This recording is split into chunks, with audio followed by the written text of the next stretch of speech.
ইফতারির আগে যে দোয়া ওইটা আল্লাহ ফিরায় না। ইফতারি করার আগ মুহূর্তে আমরা যে পেঁয়াজু, আলুর চপ, বেগুনি এই যে সাজায় রাখা হয় ডিজাইন করে, এইগুলো রেখে যখন দোয়া করেন এই দোয়াটা আল্লাহ শুনে খুব। আল্লাহ বলে, কিরে ফেরেশতারা, ঘটনা কি? এত খাবার কেন? আল্লাহ রোজা রাখছে। কি চায়? আল্লাহ ক্ষমা চায়। তো খায় না যে তৃষ্ণার, তো আল্লাহ আপনার ভয়।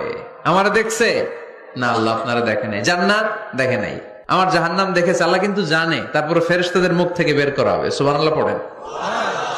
আমার জাহান্নাম দেখেছি কিনা বলো। ফেরেশতারা বলে, না জাহান্নাম দেখে নাই। আমার জান্নাত দেখেছে কিনা বলো। জান্নাতও দেখে নাই, আপনারেও দেখে নাই। আল্লাহ এবার খুশি হয়ে যাবে।